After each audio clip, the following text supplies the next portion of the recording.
Hello everyone, welcome to Ken Studies. आज है 26 मार्च।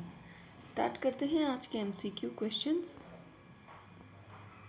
आज का फर्स्ट क्वेश्चन है, which of the following statement regarding the disqualification of members of parliament is are correct. आपसे पूछा जा रहा है संसद सदस्यों की अयोग्यता के संबंध में कौन सा कथन सही है।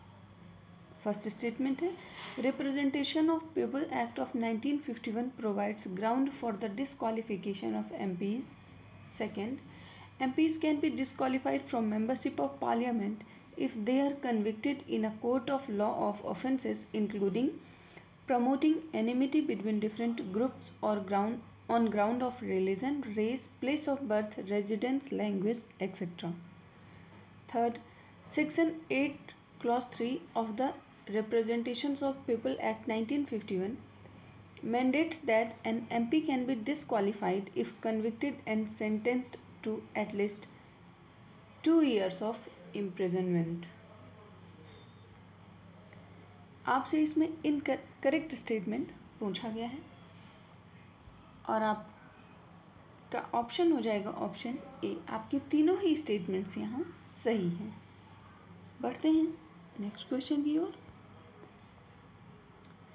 विच country conduct the multi domain airland exercise named exercise Vayu Prahar. आपसे पूछा जा रहा है कौन सा देश युद्धाभ्यास वायु प्रहार नामक बहु कार्य क्षेत्रीय वायु स्थल युद्धाभ्यास का आयोजन करता है। आपके ऑप्शन हैं इंडिया, श्रीलंका, बांग्लादेश या नेपाल। और इसमें आपका करेक्ट ऑप्शन हो जाएगा ऑप्शन ए। इंडिया के द्वारा ये कंडक्ट कराया जाता है और ये किया जाता है close to the line of actual control. The exercise is a part of the efforts taken to institutionalize the tactical level jointness between the Indian Defence Forces. बढ़ते हैं नेक्स्ट क्वेश्चन की ओर। Which of the following statement related to National Tiger Conservation Authority is incorrect? आपसे पूछा जा रहा है राष्ट्रीय बाघ संरक्षण प्राधिकरण के संबंध में कौन सा कथन गलत है, ये आपको बताना है। फर्स्ट स्टेटमेंट है, it is a statutory body which is constituted under section wildlife act 1972। Second, ministry of environment, forest and climate change is ex officio chairperson of NTCA। Third, it provides financial and technical support to tiger reserve. आपसे incorrect statement पूछा गया है और आपका option हो जाएगा option D. आपके तीनों ही स्टेटमेंट सही हैं, कोई भी इनकरेक्ट नहीं है। इसको इस्टेब्लिश किया गया था अंडर वाइल्ड लाइफ एक्ट 1972। बढ़ते हैं नेक्स्ट क्वेश्चन की ओर। Which institution released the triple threat report. आपसे पूछा जा रहा है ट्रिपल थ्रेट रिपोर्ट किस संस्था ने जारी किया है। आपके ऑप्शन हैं World Economic Forum, UNICEF, IMF या यूनेस्को। और आपका करेक्ट ऑप्शन हो जाएगा ऑप्शन बी।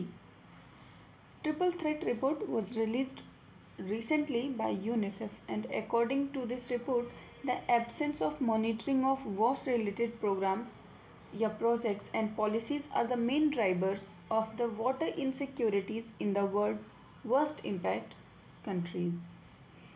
तो ये जो वाटर इनसिक्योरिटी का इशू है ये इससे संबंधित रिपोर्ट है। बढ़ते हैं नेक्स्ट क्वेश्चन की ओर। The UN 2023 water conference was inaugurated in which city. आपसे पूछा जा रहा है संयुक्त राष्ट्र 2023 जल सम्मेलन का उद्घाटन किस शहर में किया गया। आपके ऑप्शन हैं शिकागो, जिनेवा, पेरिस या न्यूयॉर्क। और आपका करेक्ट ऑप्शन हो जाएगा ऑप्शन डी। यूनाइटेड नेशन का 2023 वाटर कॉन्फ्रेंस इसका आयोजन किया गया है न्यूयॉर्क, USA में, and it is the first summit on water in 50 years and is being hosted by Tajikistan and Netherland. बढ़ते हैं नेक्स्ट क्वेश्चन की ओर। First global tourism investors summit will be held in which city. आपसे पूछा जा रहा है पहला वैश्विक पर्यटन निवेशक शिखर सम्मेलन किस शहर में आयोजित किया जाएगा। आपके ऑप्शन हैं मनाली, ऋषिकेश, न्यू दिल्ली या बेंगलुरु। और इसमें आपका करेक्ट ऑप्शन हो जाएगा option C. Under India's G20 presidency ministry of tourism ने ऑर्गेनाइज किया है first global tourism investors summit in New Delhi, और इसका एम है to attract investment in tourism industry such as hospitality and lodging, eco tourism, rural tourism and others, and 100% foreign direct investment in the tourism and hospitality sector is allowed under automatic route। बढ़ते हैं next question की ओर। Which country has won men and women title of Asian kho kho championship. आपसे पूछा जा रहा है किस देश ने एशियाई खो खो चैम्पियनशिप के पुरुष और महिला दोनों खिताब जीते हैं। आपके ऑप्शन हैं इंडिया, भूटान, इंडोनेशिया या मलेशिया। और यहाँ आपका करेक्ट ऑप्शन हो जाएगा ऑप्शन ए। इंडियन मेंस और वुमेन्स ने डिफीट किया है नेपाल की टीम को, और दोनों ने ही जीता है Asian kho kho championship title, जो कि हुआ है तमोलपुर, असम में। इसमें टोटल 16 टीम्स ने इस इवेंट में पार्टिसिपेट किया था। बढ़ते हैं नेक्स्ट क्वेश्चन की ओर। With which country did India conduct Konkan exercise 2023 a joint maritime exercise। आपसे पूछा जा रहा है भारत ने किस देश के साथ एक संयुक्त समुद्री युद्धाभ्यास कोंकण 2023 का आयोजन किया है। आपके ऑप्शन हैं ऑस्ट्रेलिया, यूके, जापान या यूएसए। और आपका करेक्ट ऑप्शन हो जाएगा ऑप्शन बी। कोंकण एक्सरसाइज जो है ये इंडियन आर्मी और रॉयल नेवी ऑफ ब्रिटेन के बीच होता है, और इसका आयोजन किया गया है कोंकण कोस्ट, जो कि अरेबियन तट पर है, वहाँ इसका आयोजन किया गया है। बढ़ते हैं नेक्स्ट क्वेश्चन की ओर। Which among the following statement is incorrect. आपको नीचे दिए गए स्टेटमेंट्स में से कौन सा गलत है ये बताना है। फर्स्ट स्टेटमेंट है the national child labour project is a central sector scheme for the rehabilitation of child labor। Second, it is being implemented by Ministry of Women and Child Development। Third, Pencil portal ensures that effective implementation of the National Child Labor Project scheme। आपसे incorrect statement पूछा गया है, और आपका incorrect हो जाएगा option B. आपका second statement incorrect है, क्योंकि ministry of labour and employment इसकी नोडल एजेंसी है, ना कि ministry of women and child development. बाकी आपकी फर्स्ट और थर्ड स्टेटमेंट सही है। नेशनल चाइल्ड लेबर प्रोजेक्ट जो है वो एक सेंट्रल सेक्टर स्कीम है for the rehabilitation of child labour, and under this scheme funds are provided directly to the district project societies headed by the district magistrate. पढ़ते हैं next question की ओर।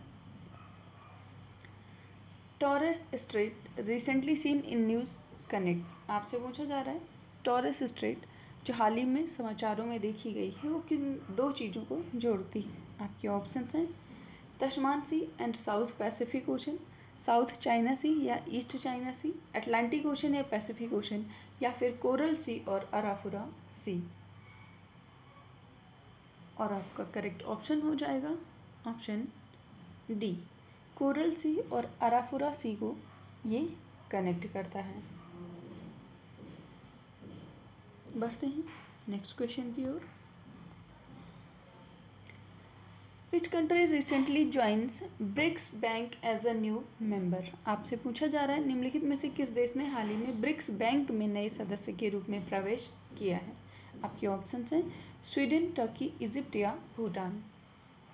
और आपका करेक्ट ऑप्शन हो जाएगा option C, Egypt.